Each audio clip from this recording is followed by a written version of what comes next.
I get this all the time. Aneesh, I got 40 brand deals. What can you do for me? I'm like, I'm going to get you 4 big ones. I'm going to cut 36 of them. I'm going to charge more to the 4 that actually want to work with you.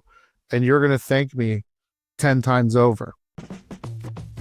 I'm Jonathan Gandalf, and welcome to the Content Cocktail Hour, powered by The Juice. Our mission is to squeeze out the deepest secrets of B2B marketing professionals to help you push your brand to the forefront of the industry.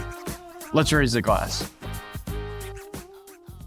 Welcome back to the Content Cocktail Hour. This is Jonathan Gandalf, founder and CEO of The Juice, and today's host for a fresh episode of the Content Cocktail Hour. I am thrilled to be joined by Aneesh Lal, founder of the Wishley Group.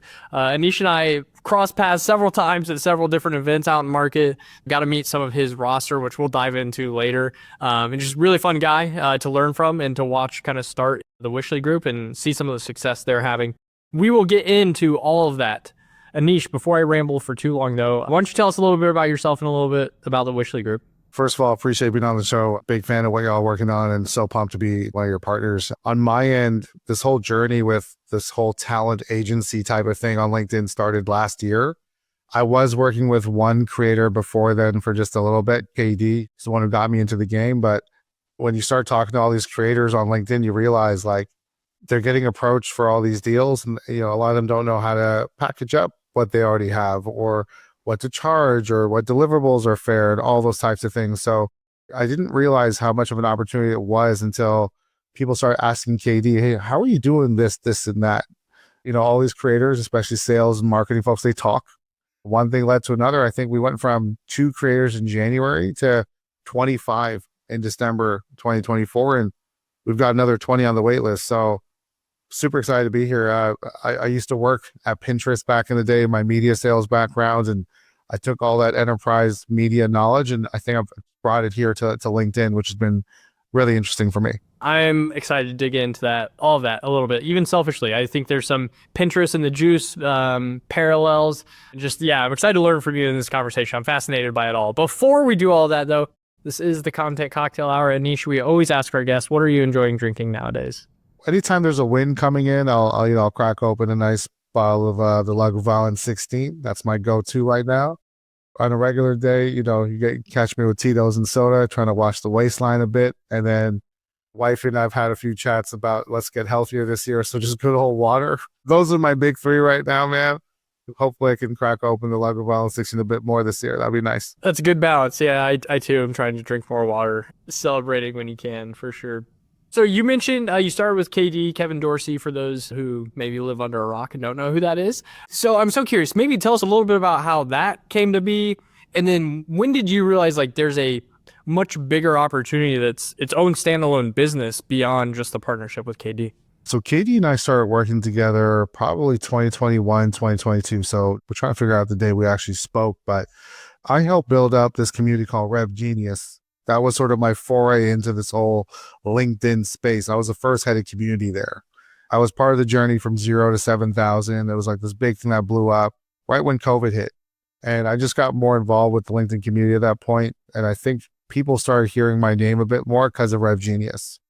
So then I remember joining KD's Patreon group. He had his own paid community. And I'm a big fan of KD, been following him for years and studying what he writes, and it's helped me out in my own career like as a seller.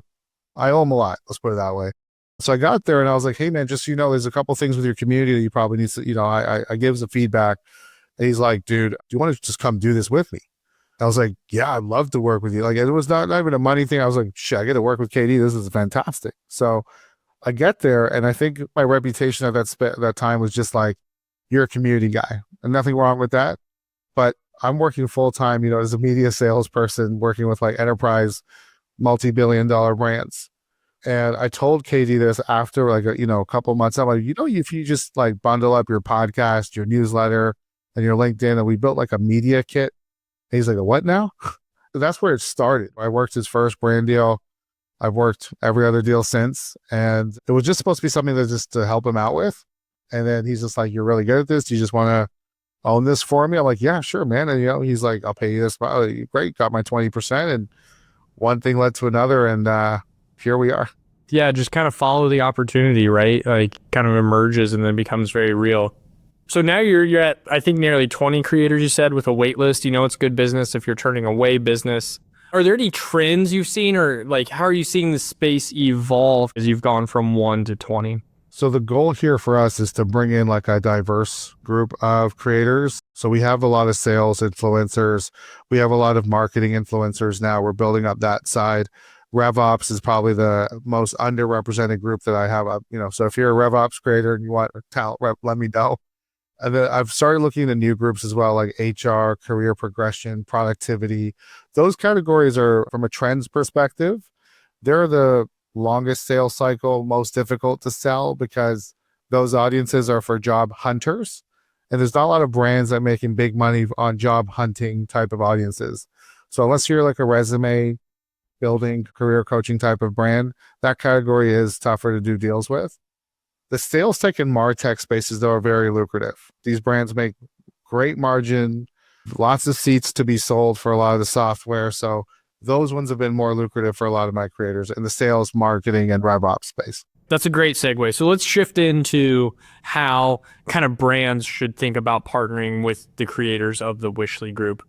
Maybe just walk us through like the anatomy of what that typically looks like, and then I'm sure some follow-up questions from there. So just for context for anyone listening, we're doing about 200 grand a month in creator spend or influencer spend now. And that's just for 13 of my creators. The other 12 we just brought on board and they're in onboarding mode. So just imagine where this thing can go. We have a 90% renewal rate with all the brands that work with us from pilot to extension. So the playbook I'm about to share with everybody, it works. Okay. Unless I found a way to trick 90% all these different people, I don't know. But like, these folks are very, very savvy marketers who have renewed with us several times. So most of the times when I see a LinkedIn campaign starting off and brands want to start, they'll do like a promoted post type of thing, like 1 or 2 promoted posts. And I genuinely don't believe that that works all the time. You need to have a very correct execution with that. I think if anyone's coming close to getting that right, I'd say Vin Matano at Creator Buzz has done a really good job there. But for some of the more strategic partnerships with some of the bigger creators, where I see a lot of where our playbook really goes is multi-channel, multi-month activations. This means you're not just doing like a one-off post or anything like that. You're looking to really get integrated with somebody's audience. So take a Devin Reed or a John Barrows, for example, like they have different channels to activate against. They got LinkedIn, they have newsletters, they have podcasts, they have so many other things they can do. On top of that, all of our creators, at least, are extremely talented. They'll get on video, they'll get on webinars, we'll do co-authored assets like lead magnets and things of that nature. There's a lot of cool things there that when you bundle those things up over 3 months, you get a lot of data in a pilot. Is the newsletter thing working? Is the podcast thing working? Is this working? And we take that data and we just double down to, longer contracts because usually something is working when we test those many things. So that's how we've been working with brands. It gets them a lot deeper with audiences, and it allows your subject matter expert, your creator, to get really involved and ingrained with the brand. The amount of time somebody will sit down with a KD and John and be like, what's your product feedback? And after 3 months of just talking about this thing, they have a lot more to take back to you. So that's the strategy and approach I would take if I was a brand coming into LinkedIn. So you mentioned the 90% renewal rate and this great data. Why is it so successful? How are brands measuring success? Like, is it pure return in terms of revenue, or how should a brand measure success of a kind of influencer partnership? It's all of the above, right? So a lot of these brands will come in to start with awareness with us, then they'll go into like some form of consideration. And if they could see conversion in the first 3 months, it's a win across the board. Influencer marketing is one of those long-term plays, like any community-led strategy. People need time to warm up to why is it that so-and-so is endorsing you? What problems are you actually solving for? Like, yes, I've heard your name, but like, when do I consider you in my buyer journey? Those things take time to build authentically, especially with how noisy things are in our market. Even in my sales process, like, this is the types of things I look for in our champion. They have to understand that piece. So once that part's down in terms of how they see results, obviously we do the top of funnel, basic stuff, engagement, that's fine. But a big part of our offering is like, let's say you're brand X and you have an ABM list or a persona list. We can marry that list to our creators' first degree connections. And those are the people that we invite to the webinars. We can help identify who those folks are in our newsletters. We can even with Clay tables now, Clay's one of our partners, by the way, shout out Clay. We can even tell you anyone who's liked and engaged with your posts and put them into a Clay table and enrich that to say, this is the company they're from. This is the position they're in.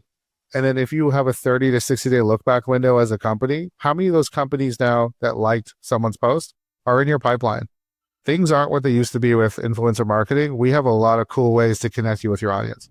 Yeah, it seems like such a cool time of like the emerging kind of creator space, as well as like some of the emerging technology with AI and the Clay tables. We're big fans as well. Like just kind of the marrying of all that together. Kudos to you for taking advantage of it all. We got lucky, like being in the sales and marketing technology. Like these are the folks who are also our customers. I remember working with Bruno before the team was even higher. Like it was just me, him, and like we brought on John Barrows. And now they have a whole team of folks that we work with on the influencer side. So just to see like the growth and evolution, we get to see the technology before anybody else. And I was like, holy smokes, we can use this for measurement. I can answer the number one question. I don't know if you know Upfluence at all. They're a partner of ours. They're like a creator platform, more on the tech side. They don't own the actual creator relationship. But we were talking a lot about like balancing, we as marketers, I can say this as a former marketer, we've got like perfect messaging and perfect copy we think for a campaign, and then we hand it to a creator and, it's not authentic to the creator's voice or to their audience, right? How do you balance like for customers of yours who want to work with your creators? What's the balance between creative freedom for the creator versus like the messaging from the brand? This is all part of our managing expectations and a sales process. Like we tell them ahead of time, there's a whole due diligence phase before we even sign the contract. So the creator has to have used the product or service before promoting it. And if they haven't, there's a very intense demo and positioning phase. So what ends up happening as a result, regardless of any of those two things, the creator has to tell me what are the story arcs they believe will resonate with our audience on behalf of the brand. We then take those story arcs and share them with the brand to make sure the brand is aligned. And if the brand is not aligned to the story arcs or how the creator is planning to position, we scrap the deal to begin with. So we don't wait till launch day to figure that one out. That's a bad practice. For us, it's like, here's why the creator's excited about your product, software offer, and how it's going to solve problem X, Y, or Z. Are you okay with that person, brand, or whatever? And then 9 times out of 10, the brand's like, holy smokes, we didn't even realize talk tracks 2 and 3 existed. Wow. So we haven't even signed the papers yet. That's the piece where it comes down to managing expectations ahead of the game, instead of being like, we'll see what happens. And then the creator's not on board or the brand's not on board. That like feedback loop in and of itself is incredibly valuable from that perspective. Like I'm sure that's not why brands are doing the partnerships, but to receive that along the way is really valuable, really beneficial, I would imagine. And we also have a campaign strategist who's there for every step of the journey. So it's like, yes, we have our story arcs, but what are some fun, creative ways to bring that story arc to life? We don't leave that with the brand or the creator. We like to help guide that a bit more. Just the best practice we've picked up on is because a lot of these brands haven't done creator campaigns yet.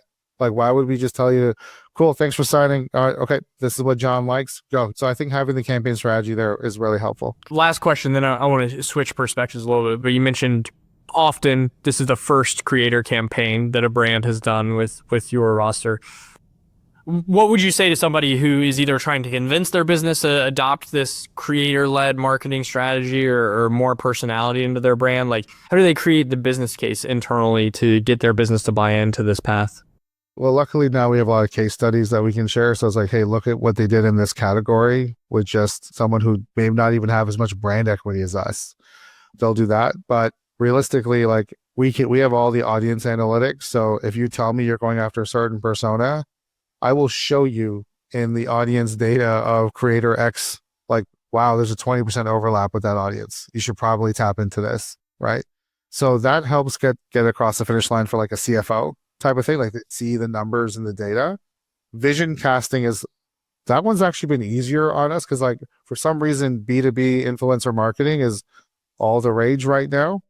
So we are sort of riding those coattails a little bit. I'm not going to lie. So that's been helpful too. Yeah, why not? Ride the wave. It's the time to do it. Yeah, exactly. All right, so let's switch then to maybe like a creator or an individual personality who maybe they've organically built a following or they built a following through their corporate brand or whatever it may be. From that perspective, like what should somebody be thinking about if they're either considering making the leap to being a solopreneur and kind of a one-person influencer, or maybe they're doing it on the side? Like, what have you learned along the way from the creator perspective? I'd say that tipping point to go full-time creator, if you ever want to make that leap, the only time you should be even remotely considering that is if you're saying no to more deals than yes because of where you work. So there's a lot of places that, if I worked at ZoomInfo, for example, there's a lot of categories that I probably could not endorse because of what ZoomInfo does. And you can do that for any brand. So the moment you hit that tipping point where you're getting so many inbound requests of like, hey, so-and-so, we want to work with you on this email marketing or signals or whatever campaign, it's like, shit, my legal team won't approve that. I'll probably get fired. I have these conversations every day. I actually tell more creators, just, you only had 2 requests come in this month. Like, chill out, right? Say no to the 2. Focus on your W-2 until you're getting this too much to the point where you're like, hey, hang on now. I could be making the same amount of money to make 6 posts in a month than working 40 hours a week. That's a conversation we should have. But until you hit that tipping point, not worth it. I have to imagine there's a lot of people out there who they're working towards this as a goal, as like becoming an influencer or creator. Like, is that the right way to go about it? I don't know. That feels almost like it's so noisy right now. Like, that feels like a really uphill battle versus it happening organically. There's two things to consider. One, it always looks sexy, but it's like a lot of work. All 25 creators I work with, we have 3 revenue lines for them, not just brand deals.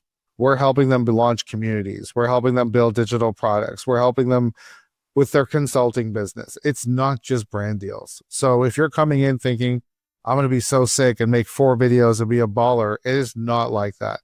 The second thing is, because of this influx that we're talking about, overall, the price per activation is going down. That's why the multi-channel thing sort of protects them. But overall, if you're a pay per post player and that's all you're doing, please know within 2 years, this number is only going to go down if that's all you do. So you got to think about the economics and the unit economics behind it. This is not something to take lightly. The different revenue lines, I think, is really interesting. Even just using that structure shows that there's a level of intentionality that comes with this that isn't just like pay per post and we'll see what happens, right? And you mentioned it in the results that you're finding for folks, the work you're doing ahead of time. I think like that shows like the legitimacy and the complexity that goes into all of this is very real. And people need to think about it as a business, not just, like everyone wants to be a YouTuber, TikToker, or LinkedIn person. It's just, you need to think about the business behind, okay, what happens if you don't get the brand deal this month? Like, are you like, maybe we double down on consulting or whatever it is. So just something to think about. It's fascinating. You mentioned B2B influencer kind of wave we're all riding right now. Is it a bubble? Is it here to stay? Is it going to get bigger? Is it going to plateau? Where are you kind of seeing the space going in the next 3 to 5 years? The good news for LinkedIn in particular is that we're very nascent. Like, I used to work at Pinterest and some of these other companies. So I've gotten to see the other cycles. Like, a lot of my close friends work at Meta, Google, all these companies. Some of my mentors and the advisors of Wishly are managing directors at some of these bigger companies. And it just gets to a point where it's like, we're so behind compared to where Instagram influencers are that there's so much room for us to grow as a category. The D2C brands aren't even here yet, or they're slowly getting here. Like, I tell everybody, I'm like, why hasn't United Airlines and Bonvoy come to the traveling sales? Where's the work from home pet thing with Chewy or PetSmart for pets? Those guys aren't even here yet. So I know we have a whole multi-billions of dollars about to enter into this space over a extended period of time. We're not even there yet. I think it's an exciting time for LinkedIn. I think you're exactly right. Yeah, I think about that with Delta a lot. I always feel like Delta, but like, well, sorry, I don't. This sounds like a bougie ass thing to say out loud. But imagine someone from United heard this and is like, "Hang on, Delta's not here. What if United could convert you right now?" Well, it's like and I've done this in almost every career stop. No matter the airline, like my airline profile is always tied to my work email because it probably 20% of my air travel is for work versus personal, right? And so I'm always just like tying that to my corporate account, wherever that's at. And like, you're exactly right. There's all sorts of things like that, work from home. I think that's another great example. even like health, right? Like There's so many categories that have not even, all we've done so far is like B2B sales, MarTech, RevOps. If you look at our bubble here and our listeners here today, like that's a very small bubble compared to the groups and categories out there who their preconceived notion of LinkedIn is, oh, these guys are just job hunters. Like nobody has money there anymore. That was 5-6 years ago. Now we have the keeners on LinkedIn, the people at the front be like, how do I get better at marketing? How do I get better at my craft? And those are the top earners at the companies they work for. Now it makes sense for these D2C brands to come in because the discretionary income is here. I'm excited for you. That's really cool. Exciting opportunity. Well, Yeah, Aneesh, we always, in these conversations, we put you on the hot spot. What's an unpopular opinion that you have as it pertains to B2B sales or marketing? I believe that creators should take on no more than 3, maybe 4 strategic brand deals at a time.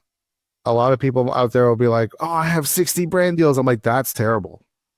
That means nobody renewed with you. Or you're just going crazy and your audience is like overwhelmed with 60 sponsored posts. So that's not a good thing. So my hot take here is that if you're a creator and you've taken on more than 10, 15 brand deals, something is wrong. You don't have the retention or line of sight on the brands. You're not building long-term enough partnerships, and your audiences will, you will feel that in the long term. You might make some money in 6 months, but then everyone's going to see you as a walking billboard. Be strategic, say no to things, less is more.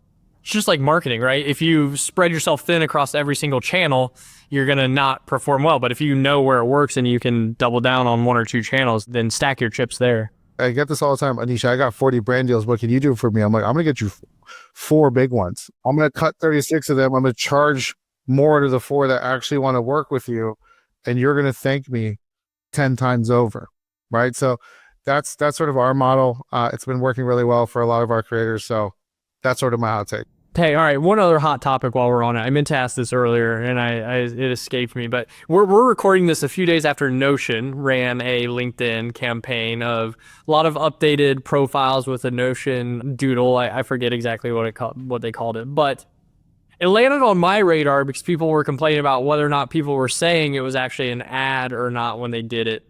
Where do you fall? Because I've seen this debate previously. Where do you fall on like creators kind of blatantly, explicitly saying this is a paid sponsorship or paid ad versus not?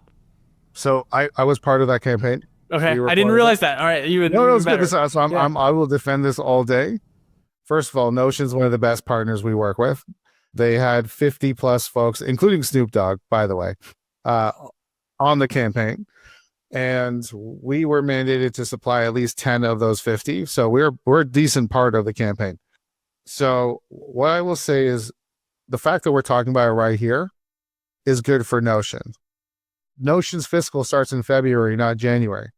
So for them, this is their end of year bang. Because in February, people are going to continue the conversation from exactly what we're doing right now. Notion's launched a whole bunch of AI features, and they're in a pretty noisy, competitive environment with all the other players out there.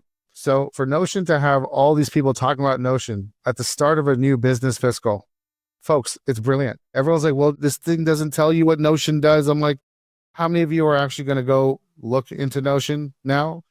Like it's coming next. It's a part of a master plan. I'm sure it is. Nothing but respect for the Notion team. I love being part of this campaign 100%. You're right. We're talking about it. There's not many other campaigns I'm going to organically bring up. How many other project management tools are we talking about like this, right? It's just not happening right now. Marketing's an intention game at the end of the day. It's an intention and audience game, and they tapped into both. So good for them. Yeah. And nobody knows what the next steps are. It's coming. Yeah. And it's going to be amazing. So I'm really excited for it. Love it. Well, Aneesh, if people want to learn more from you, about you, or learn more about the Wishly Group, what's the best way to do it? It's a little thing called LinkedIn. I have to stay true to the category. And just in case people haven't heard yet, I am about to drop a newsletter. We're going to start next week, actually, on the week of the 20th. It's called Influence. It's a LinkedIn newsletter. We'll send out the links and everything. We'll make sure it's all there. But I'll be putting out all the stories, kind of like what we just talked about today in bite-sized form, so people can just learn more about the category. Love that. I can't wait to subscribe. Aneesh, thank you so much for joining us today. Until next time, cheers. Appreciate it. Bye. Thank you for joining the Content Cocktail Hour powered by The Juice. If you want to see more episodes or more resources curated for your role, join us on app.thejuicehq.com. See you next time, same place. Cheers.